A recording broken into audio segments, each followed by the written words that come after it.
Om Ajnanatimirandasya Jnananjana Chakshurunmilitam Yena Tasmai Shri Gurave Namaha.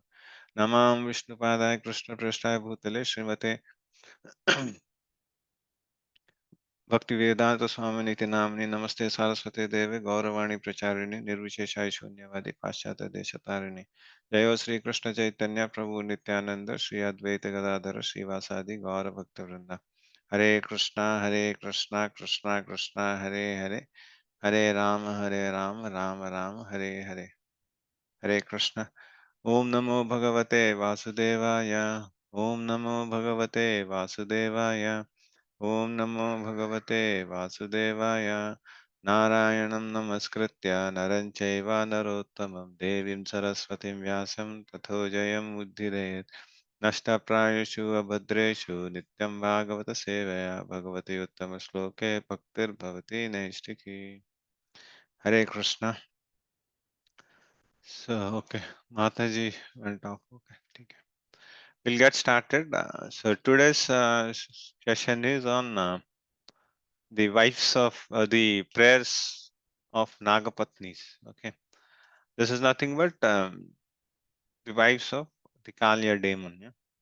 So we'll read that pastime, and before we enter to the pastime, right? So unlike any other session, right? So we'll just go a little bit on the background, so how this eventually the scene had come in, right?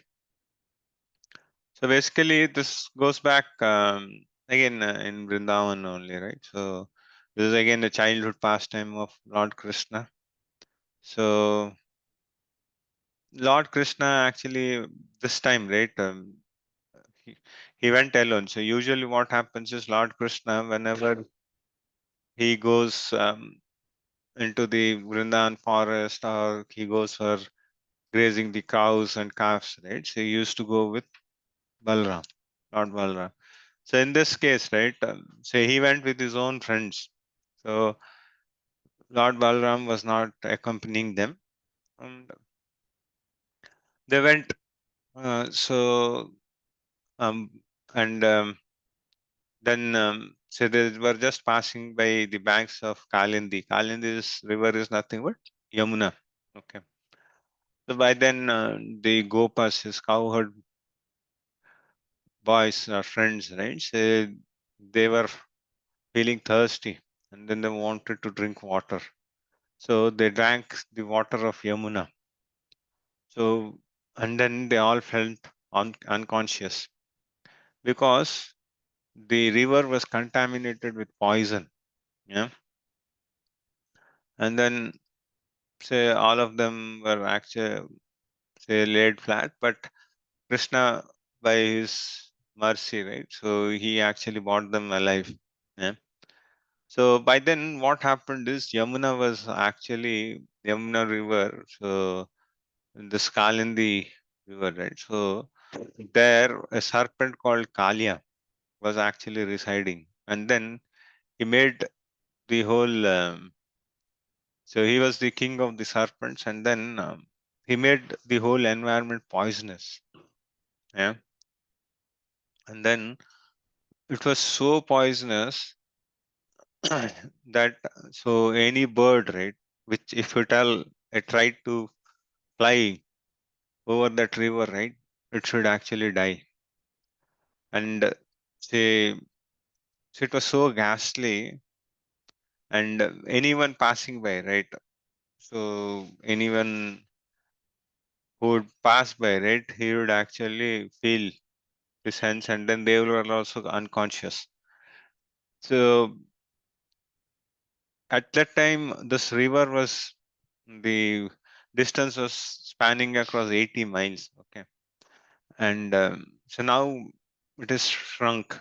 Okay, now it has shrunk, and then so basically for the living inhabitants, right, it was very difficult. If anyone goes nearby, right, either he'll be unconscious or he'll be killed if he drinks the water. And so the banks of the river also were having all snake holes. Yeah. So the whole environment was very polluted, poisonous. Yeah. And even the poison was producing ghastly heats and all. So it was very dangerous. So then what happened is, so after seeing this episode, right? So Krishna thought that we'll have to actually clean, we'll have to restore the purity of Yamuna, yeah, because now it has been contaminated fully and then it's not usable. And then this demon has created an havoc with all the poison. Yeah. So what happens is now Krishna will come into the rescue. We know that. So Krishna has come onto this material world. So to actually kill all the demons and then to establish dharma, right? So he saw that this is not something which is good. So he went and climbed a kadamba tree, okay, on the river bank, and he jumped. So as swimmers do, right? We call it diving, right? So he dived it from, he climbed the kadamba tree and then he dived it in. Okay. So even today we have that kadamba tree in Vrindavan. So if you happen to visit Vrindavan, right? So you can visit you that Kalia's pastimes place is there, where we have that Kadamba tree, where okay, we can see that Kadamba tree. But though the Yamuna is not now close to Kadamba tree, so Yamuna is far away now. Yeah. So now Lord Krishna actually jumps into the water. Okay. And then he actually swims. So as if so he swims with his whole with his arms and all. So though he was a small kid, but so by the time he was swimming, right, he was making noise of an elephant. So if an elephant goes into the water and if it splashes, right, how much sound it will make. So that was a river which was unused, and then it was only um, the Kalia demon which was actually uh, surrounding it, and then so when it heard the noise, right? So saying that okay, there is some noise coming up, right? So he actually got agitated, saying that who is that? So who is that who has entered into my kingdom and then who is making noise? So he became angry, and then he saw that there was an yellow silken garment boy, right?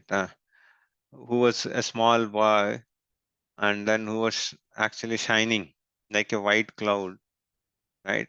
And then smiling. So he was actually fearlessly coming into the water.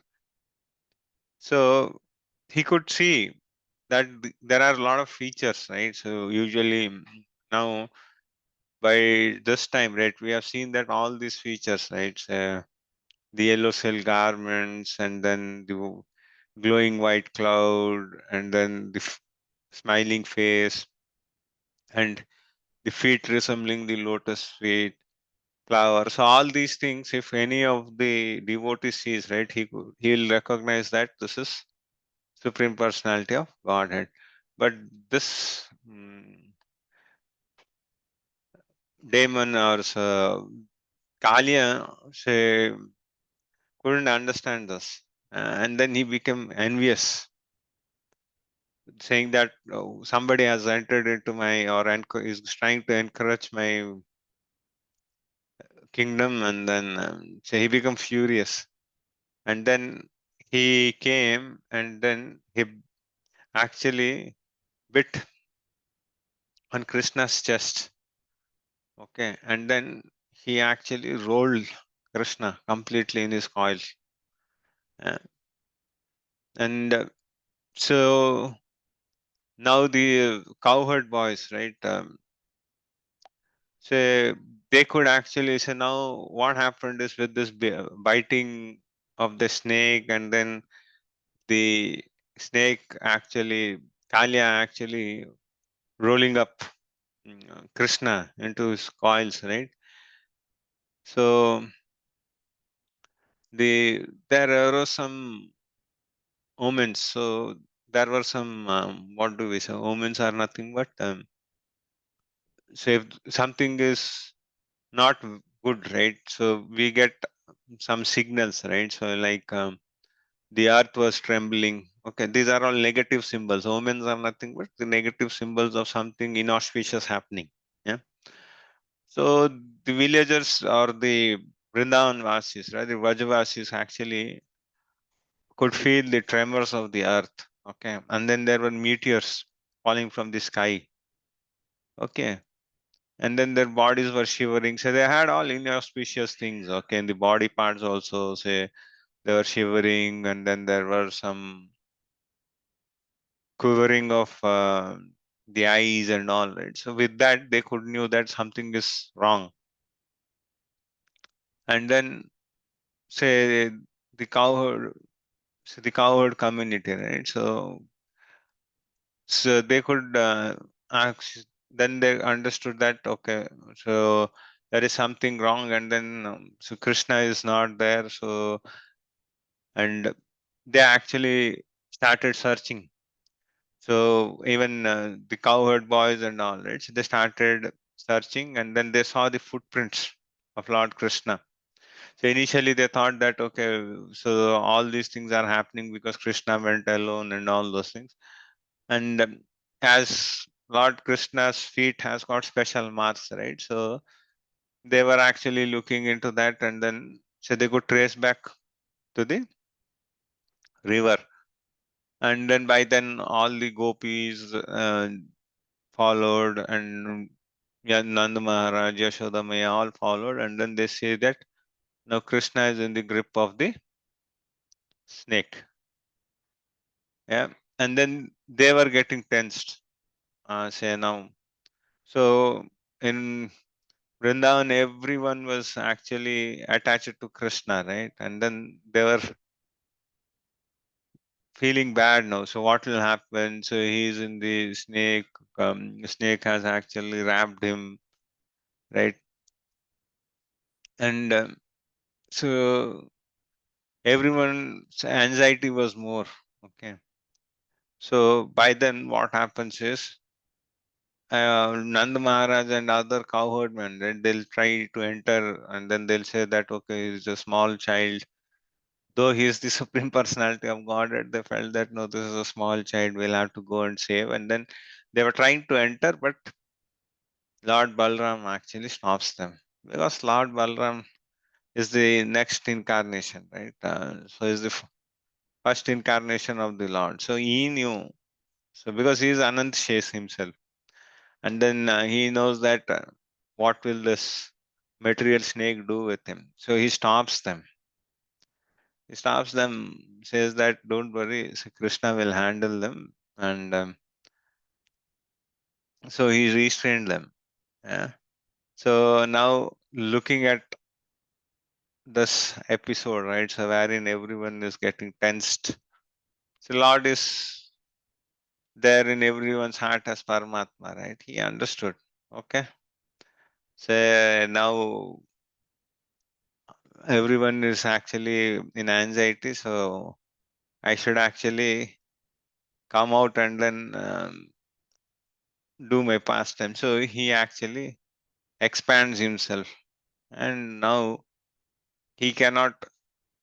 So the serpent cannot actually hold him anymore, because he expanded himself, and then it went out of the clutches of the serpent. And then, so looking at this, right, the serpent become very angry. So now the snake have actually raised his hoods high, and then it was breathing heavily. Yeah. So the nostrils of the snakes, right? So they were actually cooking poison. So So it was so poisonous, yeah.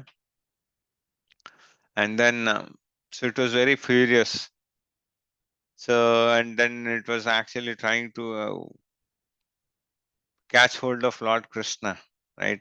So Lord Krishna actually first we started playing with it. So he did some circles and all those things, and then Kalia actually rose his heads and all. So he was actually bringing his head hoods up. So now seeing this, right, the Lord started dancing. So every time a hood is being raised, right, so the Lord's feet become so heavy that it used to crush that hood. Yeah. So whenever, so this Kalia had actually 101 prominent heads. Okay. So the moment any of the hood used to raise, right, so um, Krishna would actually jump on that hood, and then that hood would actually come down. So it's like bowing down. And then by the time it bows down, right, it will actually vomit blood, and so it cannot once again raise that hood. So Krishna's feet, so though he was looking very small, right? So and then his feet were like lotus feet, but when it was hitting the head of Kalia, right, it was like a thunderbolt. The moment he used to dance, so he was actually toggling from one hood to the other and to the other, right? So wherever which the hood used to come, then Lord Krishna used to actually bring it down. So for the Brindavan Vasis, right, it looked like the Lord started dancing. Yeah? And seeing this, right, all the denizens were so happy, and then so they actually uh, they also came, and then they witnessed this. Yeah? And then so by the strikes of Lord Krishna, right? So Kalia was almost gone. So it got fatigued, right? And then it couldn't hold the weight of Lord Krishna. So because Lord Krishna is what? He carries the universe in his abdomen, right? And then now Kalia's unbreakable, so umbrella like hoods, right? So which were so many. So they got all shattered. So by looking this, right, this condition of their husband, right? So the Nagapatnis, so they started praying to the Lord. So they came and then they bowed down and then they started praying to the Lord. So that is what the prayers are. Yeah. When Kalia's wife saw how the serpent had become so fatigued from the excessive weight of Lord Krishna, who carries the entire universe in his abdomen, and how Kalia's umbrella like hoods had been shattered by striking of Krishna's heel. They felt great distress with their clothing, ornaments, and hair scattered in disarray. They then approached the eternal personality of Godhead. By seeing the condition of Kalia, right, they did this. So, and then the other thing which I forgot to mention is this Kalia had 1,000 hoods. Okay. So imagine the scale of the serpent, yeah, and out of which 101 were prominent. So which were the mains? So all these mouths are actually filled or vomiting blood. Huh? So now we'll read this purport. We'll read. Okay. The wives of the Kaliya serpent said, the punishment of this offender has been subjected to is certainly just. After all, you have incarnated with this world to curb down envious and cruel persons. So now, see, what happens is there is a difference here, right, Prabhu? So, did you identify the difference here?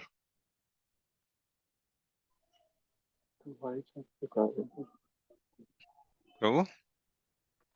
Yeah, yes, Prabhu. So did you identify any difference here? Just think of a material husband and wife and all, right? So what happens in the material world, right?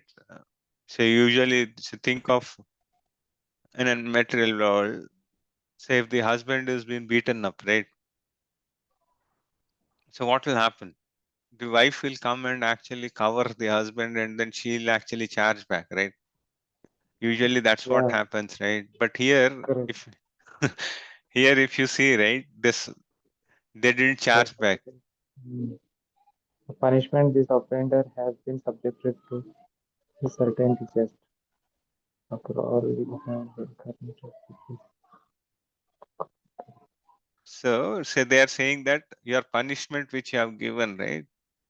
So that is for his good. Okay.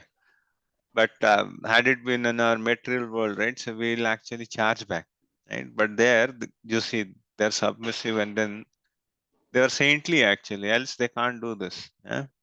You're so impartial that you look equally upon your enemies and your own sons. For when you impose a punishment on a living being, you know it is for the ultimate benefit. So that's what they're saying. So yeah. What you have done here is actually mercy for us, since the punishment you gave to the wicked certainly drives away all the contamination. See, still they are saying that whatever mercy you have shown to us is actually to drive away his contaminations. Indeed, because this conditioned soul, our husband is so sinful that he has assumed the body of a serpent. Your anger toward him is obviously to understand as our mercy. So they are saying that it's a benediction. Yeah. So they are not taking it wrongly. They are taking it positively. Yeah? So Srila Madhvacharya points out that in this connection, that when a poisonous person suffers in this world, he realizes the punishment the Supreme Lord is meting out to me is actually his causeless mercy. Okay.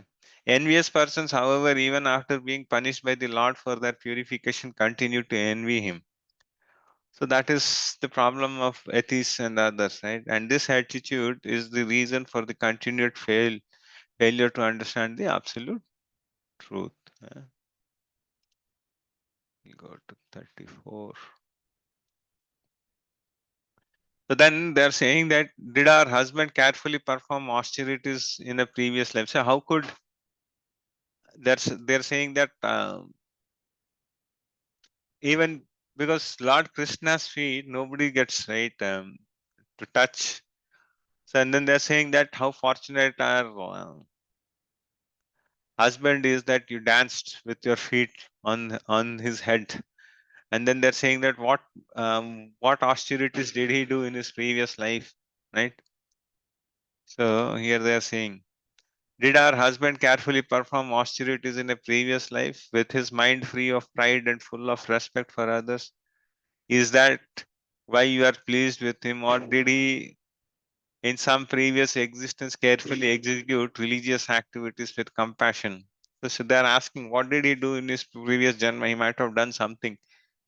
That's the reason you are actually dancing on his head. And it is, and is that why the life of all living beings are now satisfied with him? Yeah. Prabhu, can you read this purport? We'll read one purport. yes, Prabhu.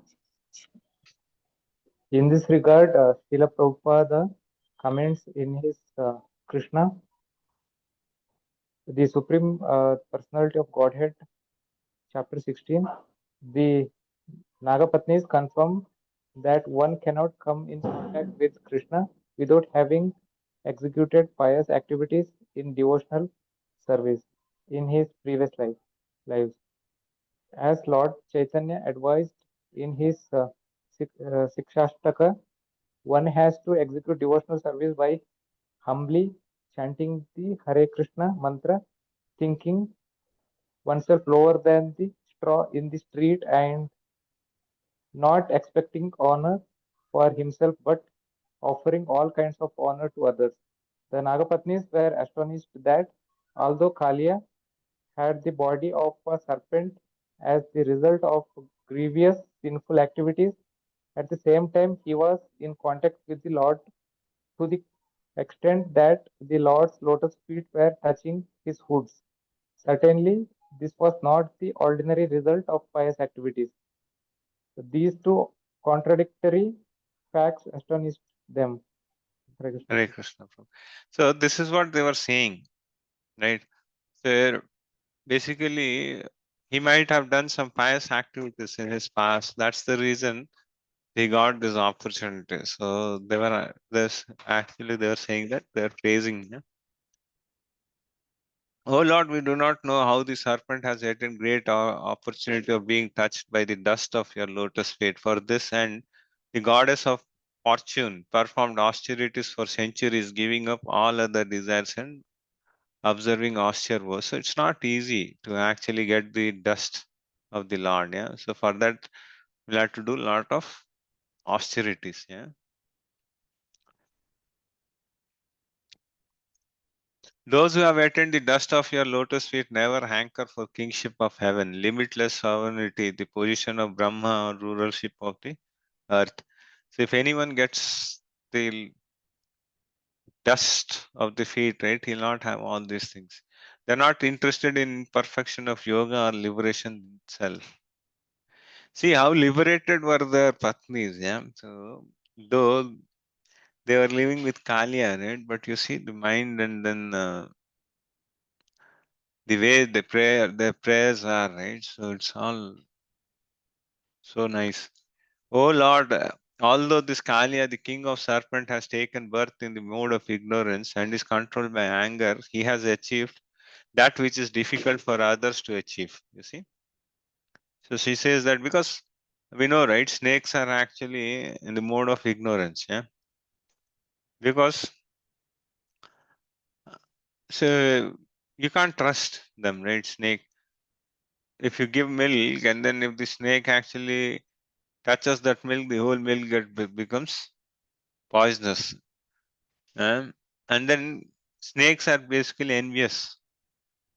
Uh, he has achieved what is difficult for others to achieve. So there are so many people who do so many tapasyas, yogas, austerities to attain that. Embodied souls who are full of desires and are thus wandering in the cycle of birth and death can have all benediction manifested before their eyes simply by receiving the dust of your lotus feet. Probably you can read this one also, purport, small one. Yes, Prabhu. It is very it is very rare for a conditional soul to free himself from the contamination of illusion and thus become established in perfect consciousness of the absolute truth.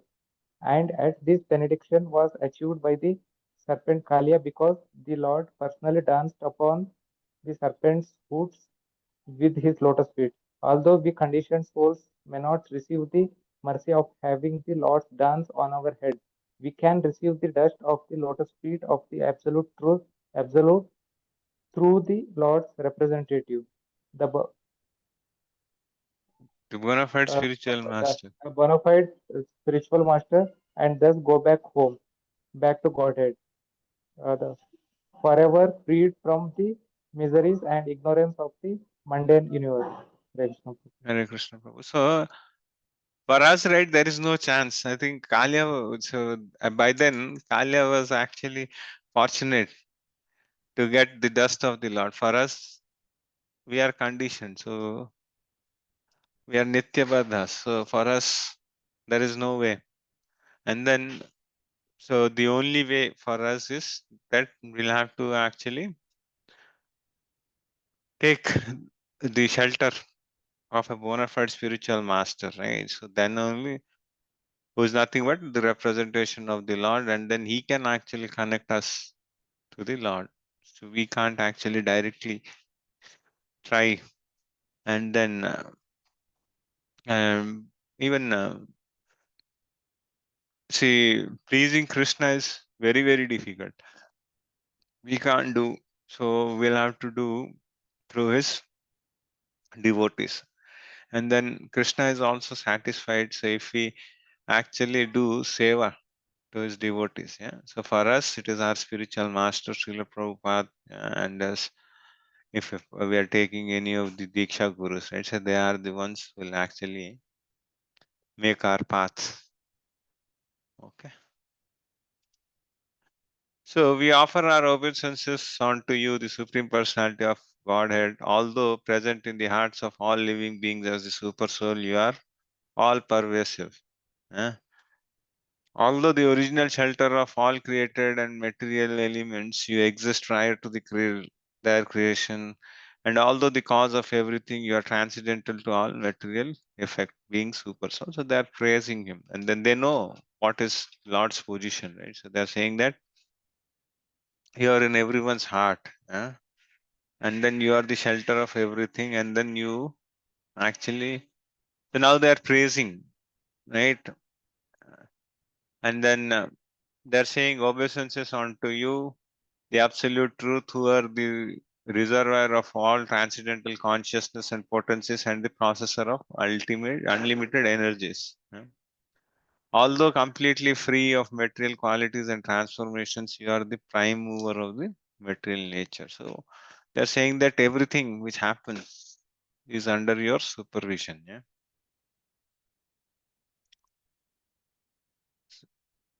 So they're actually praying again and again, right? So obeisances unto you, who are the ultimate soul of the physical elements of subtle basis of perception, of the senses, of the vital air of life, and the mind, intelligence, and consciousness. So that's saying you own everything because Krishna is, so all the senses, right? So whatever senses we have, right? He is the master of the senses.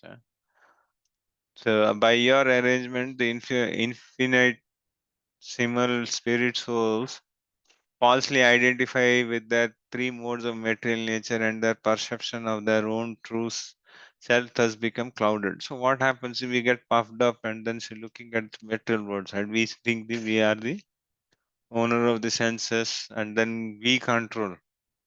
We do nothing. We are only puppets, and then we are dancing in the three modes. Sometimes goodness, sometimes ignorance, sometimes passion.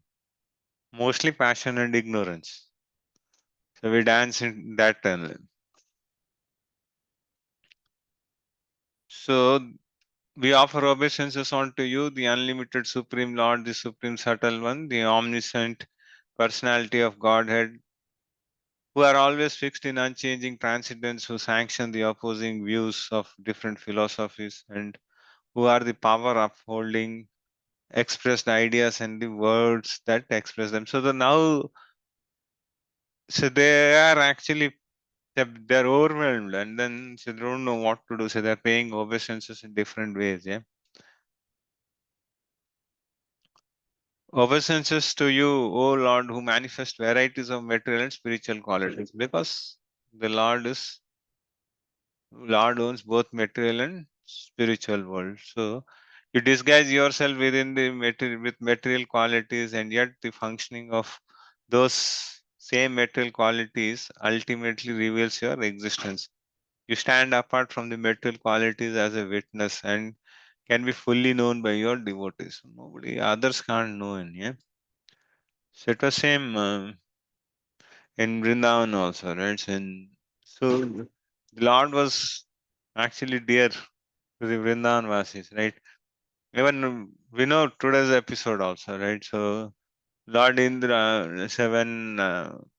Lord Krishna told Nanda Maharaj not to worship Lord Indra, rather we should worship Vrindavan, right? And the cows. So they could understand and then they did follow Lord Krishna, but Indra became envious because he thought that this is something wrong which is happening. Right? And then he started testing. Lord Krishna.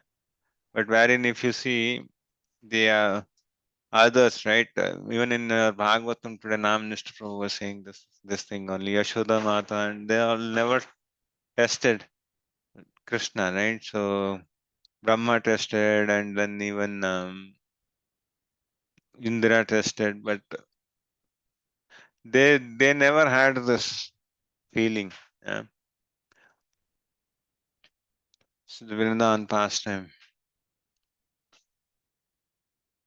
So I think, have you been any time to Vrindavan, Prabhu? No, Prabhu, not yet. I have a Oh, plan. yeah, yeah. So South whenever India I have you, covered so many temples, Rameshwaram, yeah, then Pandharpur, all these. So, okay. but So if North India any I have to time, plan. yeah, anytime, I think ISKCON also arranges a lot of trips. So we went in COVID time. So anytime we go, right? Say actually there will be one parikrama which we do for Vrindavan. So it Yeah, this is, is the time many devotees have gone there. but now we can't walk also. So it's actually 24-kilometer stretch roughly. Okay, So, so what happens is you start at Radha Kund, then you walk by, and then again you take the whole parikrama you take, and then come again to Radha Kund, and then you board whatever your bus or so, and then you come back. So it is very okay, nice actually. Uh, but you'll have to go early in the morning. So I think we started at 4 in the morning parikrama, okay, and we finished at 10. So that's the good time. So even if you can start much more early, it's better. It's little bit outskirts. From our rooms, we started at 2, and then 2:30 or so, we started onboarding buses, and then we reached, and then we started this. So it is nice. So you'll feel, can we cover this stretch? But once you are there, right? So with the devotees and all, right? So you'll get carried away, and then you can walk. But for few, right? If you can't, right? Um, even if you do half of it, right? There will be rickshaws available, so which they'll take the other half, and then they'll leave you where at Radhakund.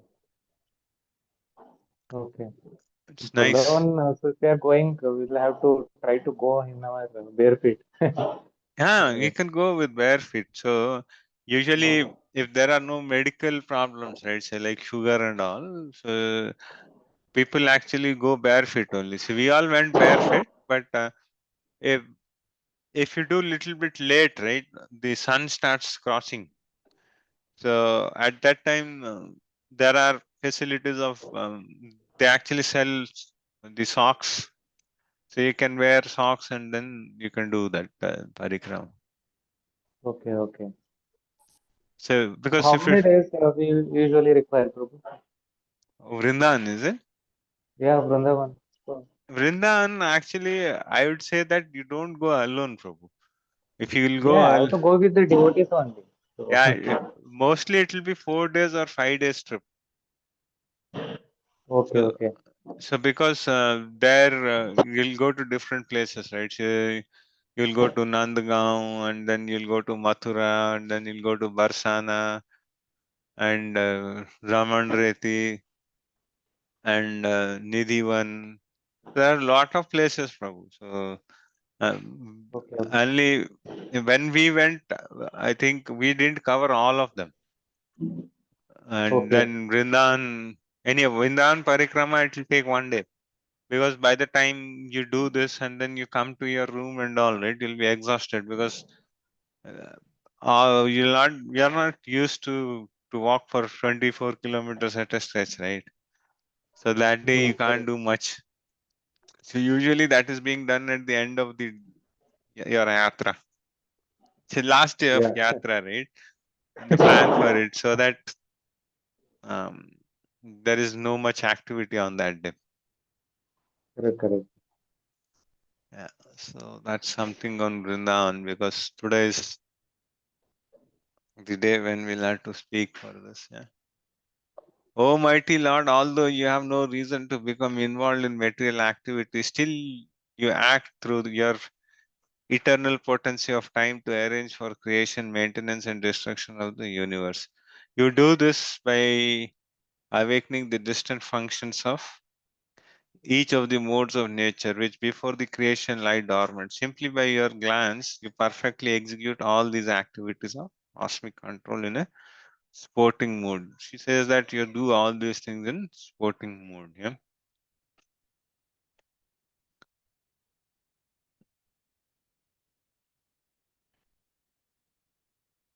Yeah. So now you see they'll come.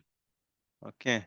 Therefore, all material bodies throughout the three worlds, those that are peaceful in the mode of goodness, those that are agitated in passion, right? So we are basically in this. We are always agitated. We are never peaceful. Maybe we'll be peaceful once in a while during chanting or something, but most of our time goes in this one. And those who are foolish in mode of ignorance, yeah, this and this. So mostly here, say maybe 60% here, 30% here. No, no, 65 here, 30 here, and then 5% here. So that is how we will be dancing. All your creations, still those living entities whose bodies are in mood of goodness are especially dear to you. So we are trying to get into mode of goodness, and it's very hard. So it's not easy to get into the mode of goodness. Yeah?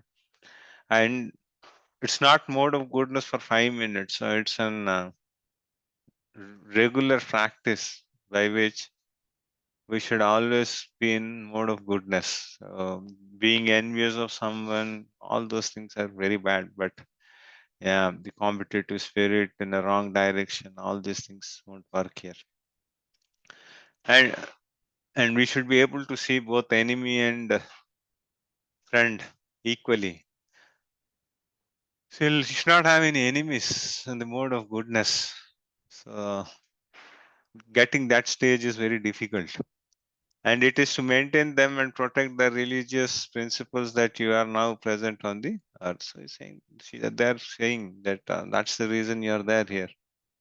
At last, once a master to tolerate an offense committed by his child or subject. O supreme peaceful soul, you should therefore forgive our foolish husband who did not understand who you are. So they're saying, say, you should actually, as a teacher or as an father, right? So they're saying you should actually forgive him or ignore him for whatever he has done in, right? So they are actually asking, O Supreme Lord, please be merciful. It is proper for the saintly to feel compassion for women like us. So now they're saying, so now they're coming to the agenda, right? So initially they said that whatever they accepted that whatever their husband has done, it's wrong, right?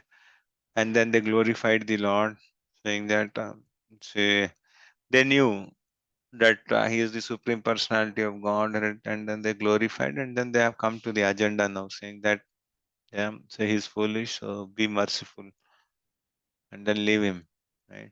The serpent is about to give his life. Please give us back our husband who is our life and soul. So they're saying that he's about to die. So if at all Krishna does something else, right? If he puts one more feet or he again dances, then the serpent is gone. So now please tell us your maid servants what as your maid servants. So now they are saying that they are dasis, right? So they're saying, please release us. So we are like the maid servants.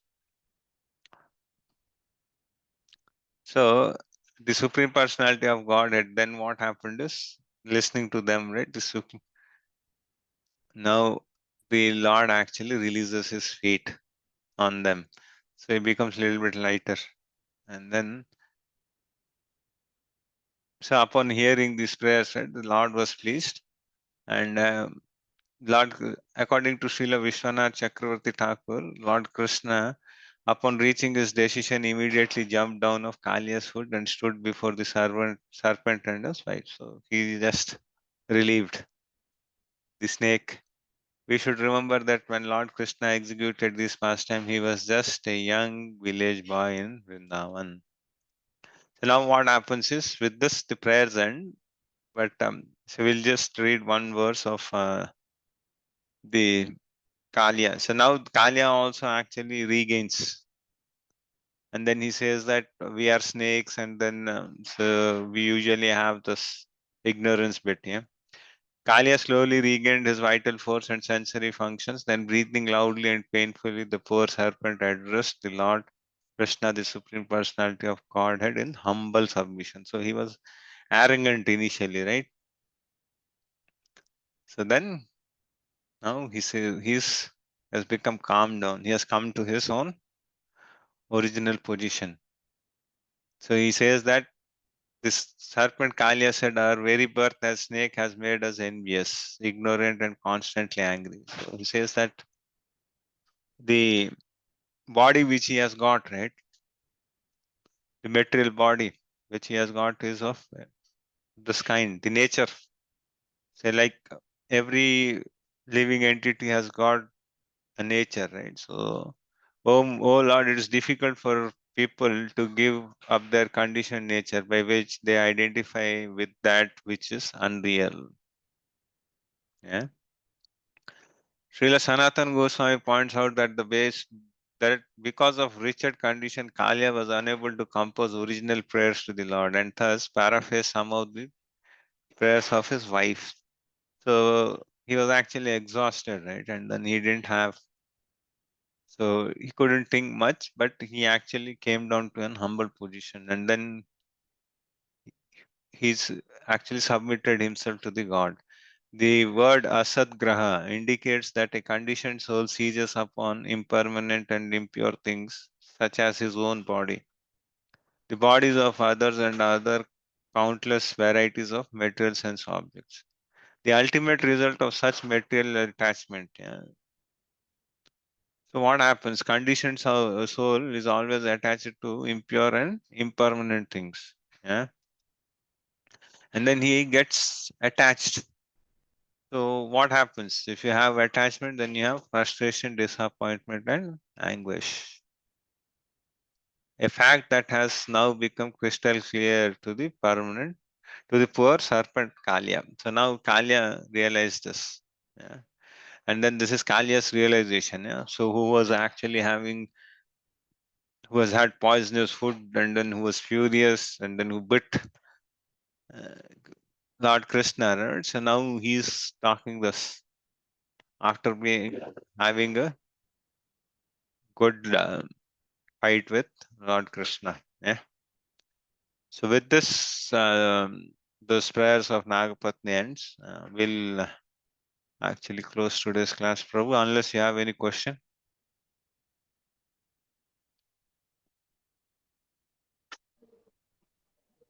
No, Prabhu. Okay. So thank you for your association. We'll wind up today. Mancha kalpatarovyascha kripa sindhubhya vacha patitanam pavnebhyo vaishnavyo namo namah. Hare Krishna. Thank you, Prabhu. Hare Krishna, Prabhu. Thanks so much. Thank you.